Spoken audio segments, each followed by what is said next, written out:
बहुत समय पहले की बात है। कुछ चींटियों का समूह दाना चुगने के लिए निकला था।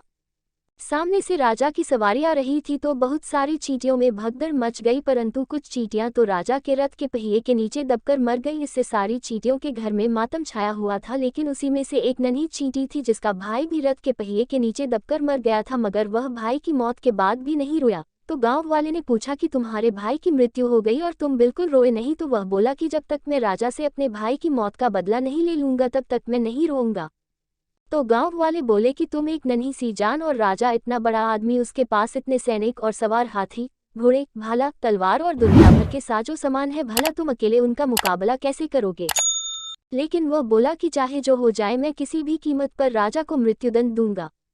यही सोचते सोचते काफी समय बीत गया। एक दिन वह उसी इच्छा शक्ति के बल पर निकला कि आज राजा को मृत्युदंड दूंगा, और ऐसे राजा के महल की तरफ बढ़ा जा रहा था और अपने मुंह में एक कंकड़ी दबाए जा रहा था। तो उसे एक झिंगुर मिला। उसने चींटी से अकेले जाने का कारण पूछा तो चींटी ने अपने भाई की मौत का सारा वृतांत बताया, तो झिंगुर भी उसके साथ हो लिया। इसी प्रकार रास्ते में उसे एक चूहा मिला तो चूहे ने पूछा कि भाई जी तुम दोनों सुबह सुबह कहाँ जा रहे हो। तो चींटी बोली कि मैं राजा से अपने भाई का बदला लेने जा रहा हूँ, और उसने पूरी दास्तान बताई। अब चूहा भी राजा से बहुत परेशान था, क्योंकि राजा जहरीली दवाई डालकर उसके परिवार के लोगों को मौत के घाट उतार दिया था। उसने बोला कि जब तुम चल रहे हो तो चलो, हम भी चलेंगे, तुम्हारा साथ देंगे। कुछ दूर आगे बढ़े तो रास्ते में कौवा मिल गया। तो कौवे ने बोला कि आप लोग कहाँ जा रहे हो। तो उसने पूरी बात बताई थी। चूहे ने बताया कि राजा के पहिए के नीचे आने से इसके भाई की मौत हो गई है, तो हम लोग उसी का बदला लेने के लिए जा रहे हैं। तो कौवा बोला चलो, हम भी तुम्हारा साथ देंगे। आपस में बातचीत करते हुए चल रहे थे। आगे एक गधा दिखाई दिया तो गधा बोला भाई चारों लोग कहाँ जा रहे हो। तो चींटी ने पूरी कहानी बताई तो गधा बोला कि चलो, हम भी चलेंगे। राजा से हमको पुराना हिसाब चुकाना है। खाने को कम देता है, काम ज्यादा कराता है, और हमारे बहुत सारे भाइयों को बहुत बेदर्दी से पिटाई भी करता है। चींटी, झिंगुर, चूहा और कौवा और सब गधे की पीठ पर बैठ गए। धीरे धीरे राजा के महल की तरफ बढ़ रहे थे। तो फिर आगे जैसे ही पहुंचते हैं तो एक हिरन मिलता है जो बड़ा सुंदर था। उसने पूछा कि भाई तुम लोग कहाँ जा रहे हो। उसने पूरी कहानी बताई तो हिरन बोला कि चलो, हम भी चलेंगे। बिना वजह अपने शौक के लिए राजा ने ना जाने हमारे कितने भाइयों को शिकार के चक्कर में मौत के घाट उतार दिया। चलो, जितनी कोशिश हो सकेगी हम भी मदद करेंगे। जब तुम लोग जो है इतनी बड़ा निर्णय ले लिए हो तो हमसे भी जो कुछ हो सकेगा करेंगे।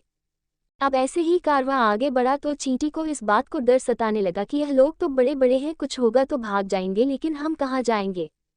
तब हिरन ने एक योजना बनाई और बोला कि चिंता करने की बात नहीं है, मैं राजा को किसी तरह इस जंगल में लेकर आऊंगा और बाद का काम तुम लोग संभाल लेना। सब ने हामी भर दी। योजना के मुताबिक चींटी मुंह में कंकड़ी लिए एक पेड़ पर चढ़ गई और हिरन राजा के महल के इर्द गिर्द चक्कर लगाने गया। तो दरबारी दौड़े दौड़े राजा के पास गए और राजा से बताया कि महल के बाहर एक सुंदर हिरन आया है। राजा झट से धनुष बाण उठाया और घोड़ी पर बैठकर हिरन के शिकार के लिए निकल पड़ा। हिरन बचते बचाते राजा को उसी जगह ले आया जहां पहले से ही चींटी, झिंगुर, चूहा, कौवा और गधा राजा की मौत के फिराक में बैठे थे। जैसे ही राजा उन लोगों के समीप पहुंचा तो हिरन जंगल में छिप गया। अब राजा एक जगह ठहर कर इधर उधर हिरन को निहार रहा था। इतने में झिंगुर राजा की मखमली कोट में घुस गया। अब राजा व्याकुल होकर खुजलाने लगा। इतने में चूहे जल्दी से चढ़कर राजा के धनुष की डोरी काट दी। अभी राजा संभला ही नहीं था कि कौवा राजा का बेसकीमती मुकुट लेकर उड़ गया और उसी पेड़ पर बैठ गया जहां पहले से चींटी बैठी थी। इस राजा घोड़ी पर से उतर गया और अपना मुकुट उतारने की फिराक में लग गया, लेकिन पेड़ एकदम सरसरा था। चढ़ने का कोई जुगाड़ नहीं था। राजा जुगाड़ देख ही रहा था कि चींटी ने अपने मुंह की कंकड़ी गिरा दी। कंकड़ी सीधे राजा की आंख में जा गिरी। राजा को कुछ दिखाई नहीं दे रहा था और चिल्लाते हुए आंख मलने लगा। इतने में गधा आया, जोर से दुलत्ती जमाया। राजा सीधे बगल की खाई में जा गिरा, जिससे उसकी मौत हो गई। मित्रों, इस कहानी से यह प्रेरणा मिलती है कि अगर आपके पास दृढ़ इच्छा शक्ति और संकल्प है तो आप कोई असंभव से लगने वाले कार्य को भी पूरा कर सकते हो। आपको एक कदम बढ़ाने की जरूरत है, लोग आपसे जुड़ते जाएंगे और आप मंजिल पाकर ही रहोगे।